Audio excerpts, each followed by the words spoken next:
एक बात याद रखें कि एक व्यक्ति जिसे माफी की जरूरत है, यदि आप उसे माफ नहीं करते ना, वो व्यक्ति धीरे धीरे कठोर हो जाता है।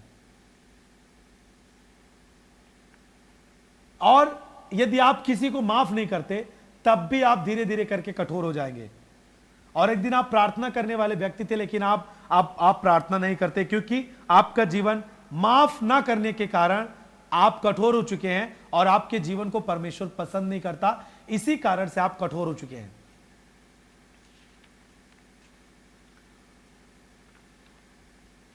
जानते हैं, माफ करने से और यदि आपसे गलती होती है माफी मांगने से हमारे जो रिश्ते होते हैं वो मजबूत होते हैं। चाहे हमारे परिवार के साथ हमारा रिश्ता हो या फिर हमारा चर्च के साथ हमारा एक गहरा रिश्ता हो, सर्वप्रथम हमारा जो परमेश्वर है उसके साथ हमारा एक जो रिश्ता होता है। यदि आप शादीशुदा, आपके पत्नी के साथ जो आपका रिश्ता है, आपके भाई हैं, आपके बहन हैं, जो उनके साथ आपका एक रिश्ता है, यदि आप उसे मजबूत करना चाहते हैं तो आपको माफी के साथ जीना होता है। आप अपने भाई को माफ करते हैं, आप अपने भाई को माफ करते हैं, आपका भाई आपको माफ करता है। देखिए, इस दुनिया में रहते हुए आपसे गलतियां होंगी, हो सकता है आपने कभी उसको गलत बोल दिया। माफ करना यीशु मसीह ने इसीलिए सिखाया क्योंकि आप दुनिया में रहते हुए आपसे भी गलती होगी और आपके साथ में जो है, आपके अधिकार में जो व्यक्ति है उससे भी गलती होगी। और यदि आप क्षमा नहीं करेंगे तो आपको आपका स्वर्गीय पिता कैसे क्षमा करेगा। 35 पद को देखिए, उसका 18 का 35 में लिखा है कि यदि तुम अपने भाई को मन से क्षमा नहीं करते हो तो तुम्हारा स्वर्गीय पिता भी तुम्हें मन से क्षमा नहीं करेगा। और आप याद रखें कि जब आपको आपका परमेश्वर ना क्षमा करे तब आप कैसा जीवन जिएंगे। पूरी रीत से कठोर हो जाएंगे आप, आपको कोई नहीं बचा सकता। इसीलिए आपके हाथ में खुद होता है कि आप अपने पर्सनल जीवन को कैसे परमेश्वर के साथ एक गहरे रिश्ते में चला सकते हैं। माफी जो है वो प्रेम से आता है और ये एक चिन्ह है प्रेम करने का। इससे रिश्ते मजबूत किए जाते हैं, चाहे परिवार का हो, चाहे परमेश्वर के प्रति हो, या फिर आपका चर्च के प्रति आपका रिश्ता हो। और इसके द्वारा हम अपने रिश्ते को मजबूत कर पाते हैं।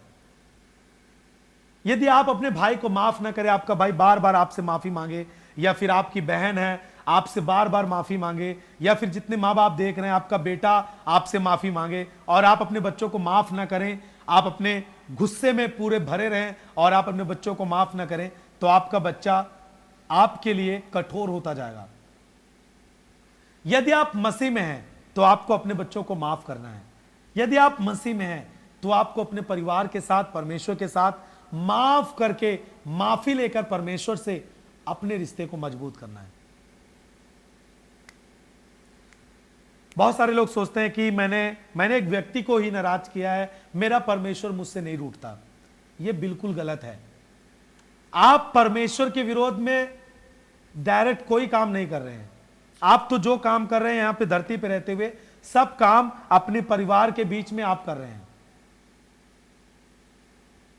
यदि आप अपने माँ बाप को गाली देते हैं, अपने माँ बाप को गलत विचार से देखते हैं, अपने माँ बाप को आप उल्टी सीधी बातें बोलते हैं, उनकी थोड़ी सी गलतियों की वजह से आप उन्हें, बुजुर्ग हैं उनको आप श्राप देते हैं। जिसने आपको आशीषों के रूप में पाला, जिसने आपको इतनी प्यार से पाला, यदि आप उनको थोड़ी सी गलती की वजह से आप उनको उल्टी सीधी बात बोल करके श्राप देते हैं, इसका मतलब यह है कि आप अपने जीवन में परमेश्वर के क्रोध को मौका दे रहे हैं।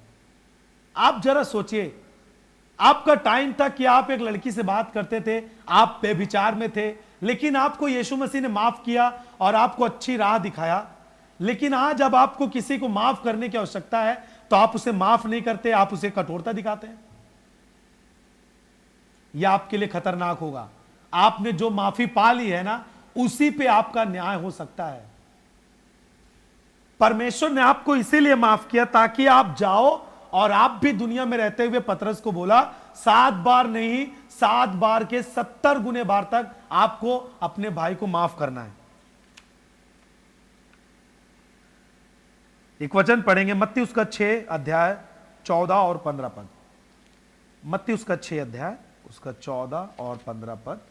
हम पढ़ेंगे परमेश्वर के वचन को, और यहां पे ध्यान से सुने, इस प्रकार से लिखा है कि यदि तुम मनुष्य के अपराध को क्षमा करोगे तो तुम्हारा स्वर्गीय पिता भी तुम्हारे अपराधों को क्षमा करेगा। 15 पद, यदि तुम मनुष्यों के अपराध क्षमा ना करोगे तो तुम्हारा स्वर्गीय पिता तुम्हें क्षमा ना करेगा, और जैसे तुम व्यवहार करोगे उससे ज्यादा परमेश्वर क्रोध करता है। याद रखें,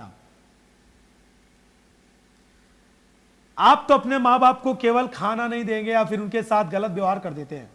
आप अपने भाई के साथ 2 दिन बोलेंगे नहीं, बस इतना व्यवहार कर सकते हैं, लेकिन परमेश्वर आपकी सारी ब्लेसिंग को ठप कर देगा। फिर आप अपने जीवन को बहुत खाली खाली महसूस करेंगे। आप जो भी काम करेंगे सफल नहीं होंगे। आप खुद उदाहरण के तौर पे आसपास के लोगों को देख सकते हैं, आप खुद अपने आप को सोच सकते हैं। ये जो बाइबल का वचन है वो हर एक के जीवन में पूरा होता है, किसी का पक्षपात नहीं है। परमेश्वर के भवन में, परमेश्वर के राज्य में, इस धरती पर जो कोई भी व्यक्ति जीता है उसे वचन के अनुसार जीना पड़ेगा। आप नहीं माफ करेंगे, आपका पिता आपको नहीं माफ करेगा। आप माफ करेंगे, आपका पिता आपको माफ करेगा। आपसे ऐसा तो नहीं है कि आपसे कोई गलती नहीं होगी। आपसे ऐसा तो नहीं है आपकी जुबान के द्वारा कभी किसी को दर्द ना होगा। आप ऐसा तो नहीं है, ऐसा ना कोई गलती आपसे होगी। कंफर्म है आपसे होगी।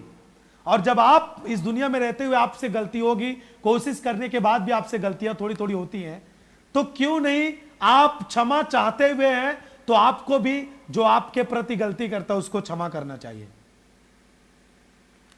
मत्ती 7:12 पढ़ेंगे। मत्ती सुसमाचार उसका 7 अध्याय उसका 12 पद पढ़ेंगे।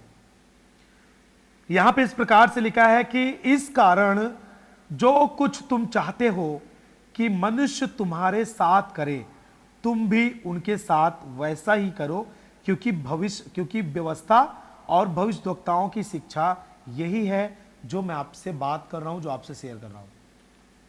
हालेलुया। आप कैसा चाहते हैं व्यवहार लोग हमारे साथ करें? आप चाहते हैं कि आपके सीनियर, आपके जूनियर जो आपसे छोटे हैं वो आपका रिस्पेक्ट करें, तो आपको भी चाहिए अपने सीनियर को आप रिस्पेक्ट दें। जब आप अपने सीनियर को रिस्पेक्ट देंगे तो आपसे जो जूनियर है वो आपको रिस्पेक्ट देगा, बिना कहे देगा, क्योंकि परमेश्वर उसके हृदय को तैयार करेगा आपके प्रति।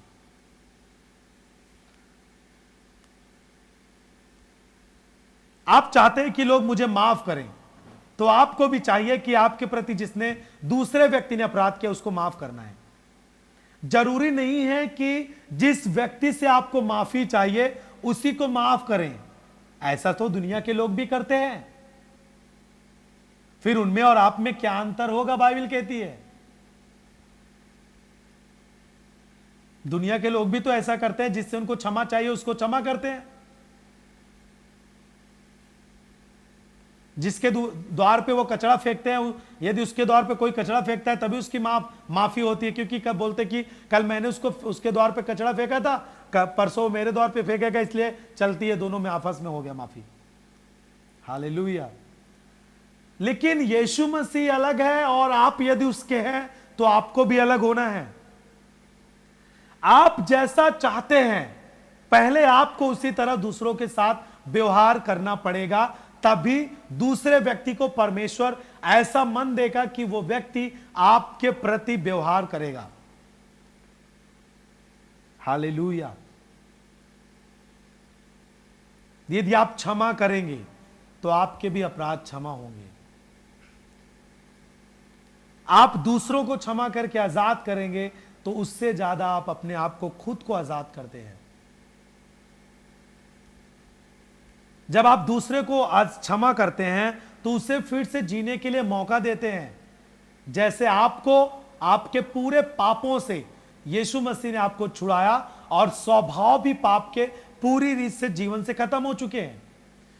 जब आपको आपके 10,000 तोड़े माफ किए गए तो क्या आपको ना चाहिए कि आपके जो 100 दिनार का केवल थोड़ी सी बात के लिए आप अपने मन में इतना बड़ा विवाद बना के रखते हैं, उस व्यक्ति के बारे में उल्टे सीधी बातें करते हैं, उस बहन के बारे में आप उल्टी सीधी बातें करते हैं, उसके साथ आप किस तरह का व्यवहार करते हैं, तो परमेश्वर भी आपको जैसे आपने उसके साथ व्यवहार किया उससे ज्यादा आपके साथ व्यवहार किया जाएगा कड़ाई के साथ। माफ करना सीखें। माफ करने में कोई सीनियर जूनियर नहीं होता। माफ करने में, परमेश्वर के राज में माफी में कोई सीनियर जूनियर नहीं होता।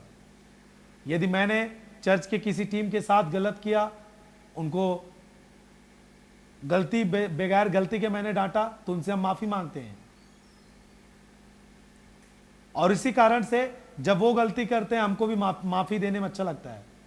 हालेलुया। और एक बात याद रखेंगे, जो हमारी माफी है वो हमें इसलिए नहीं होती कि हम फिर से उसी तरह गलती करें और उसी तरह गलती करके दोबारा फिर से आए। देखिए, जब आपको एक बार जीने का मौका मिल चुका है तो आप इस तरह जीवन व्यतीत करें कि सामने वाला आपको माफी दे चुका है तो उसको अच्छा लगे और उसके जीवन में यह प्रसन्नता हो कि मैंने जिसे माफ किया आज वो टॉप स्थान पे है, जिस कारण से उसको डांटा गया था, जिस कारण से बाहर कर दिया जाता, आज वो इस स्थान पे चला गया कि उसको फिर से वही काम दिया जाए। हालेलुया। देखिए, परमेश्वर ने हमें बनाया था और जब आदम और हवा ने पाप किया, स्वर्ग राज से उनको निकाल दिया गया, अदन की वाटिका से निकाल दिया गया।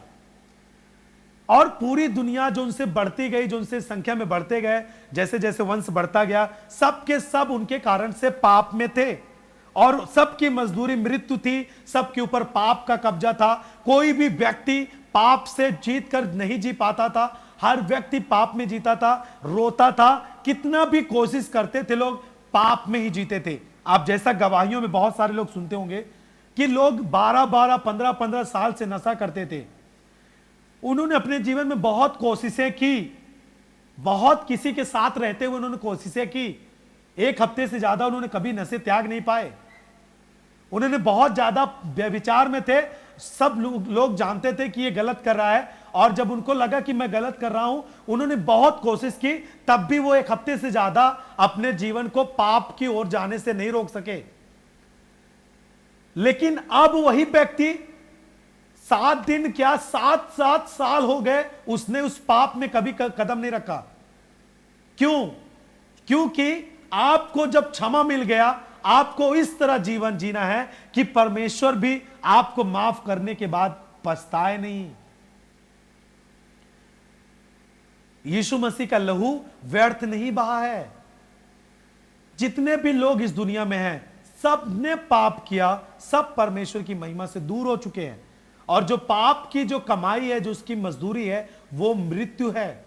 लेकिन यदि आप जिस दिन अपने जीवन को, अपने नशे वाले जीवन को, अपने पाप वाले जीवन को, अपने ना क्षमा करने वाले जीवन को, आप एक मर्डर करने वाले व्यक्ति हैं, तब भी अपने जीवन को यदि आप यीशु के सामने रखते हैं, उसी दिन आप जिस दिन बोलते हैं प्रभु मेरे पाप माफ कर, आज मुझे महसूस हुआ, आज मैंने जाना कि मैंने गलत किया है प्रभु, मैंने अपने माँ बाप के खिलाफ में बोला, अपने भाई बहनों को सताया, मैंने अपने भाई के विरोध में काम किया, मैंने लोगों को मारा, लोगों से घूस लिया, उनके व्यर्थ पैसे मैंने, जो उनकी मेहनत की कमाई का था, मैंने लिया। जिस दिन आप इस बातों को मान करके यीशु के सामने एक एक बात को बोलते हैं, उसी दिन यीशु मसीह का लहू जो 2000 साल पहले बहा, वो आपके ऊपर आता है और आप पूरी रीत से शुद्ध होते हैं, और उस पाप से हटकर जीवन जीने के लिए आपको एक मार्ग मिलता है। वो मार्ग जो यूहन्ना 14:6 में लिखा है कि मार्ग, सत्य और जीवन मैं हूं, बिना कोई मेरे द्वारा पिता के पास नहीं पहुंच सकता। और वही चीजें आपके लिए संभव हो पाती थी जो आप असंभव आपके लिए होती थी। आप नशे से आपके लिए आप बचना असंभव रहता था। किसी को माफ करने में आप कभी माफ नहीं कर पाते थे, आपको गुस्सा ही भरा रहता था, आप नहीं छूट पाते थे पाप से। आपके माँ बाप कितने भी आपसे अच्छी बातें बोलते थे, आप हमेशा उनके विरोध में बोलते थे, आपको गुस्सा आती थी आपके माँ बाप की अच्छी बातों पर। लेकिन अब आपके जीवन में ऐसा क्या हुआ कि आप अपने जीवन को अपने माँ बाप के अधीन रखते हैं, पाप से भी दूर हैं, नशे से भी दूर हैं, कई कई साल हो गए, आज आप आजाद हैं। वो हुआ यीशु मसीह के लहू के कारण। आपने जो माफी के बाद जो आपने निर्णय लिया वो आपके लिए बल साबित हुआ। और परमेश्वर यही चाहता है कि मैं जिसे माफ करूं, जिसके ऊपर मेरा लहू जाए, वो अपने जीवन को बदल कर जिए। और उससे बदलने के लिए परमेश्वर की सामर्थ आपके बीच में मौजूद है। आप जहां पर इस संदेश को सुन रहे हैं वहां पे मौजूद है। वो आपको पूरी रीति से बदलने के लिए और आपको ऐसा बल देने के लिए जिसके द्वारा आप दूसरों को माफ कर सके और दूसरों से माफी मांगने का हृदय आपके अंदर आ सके।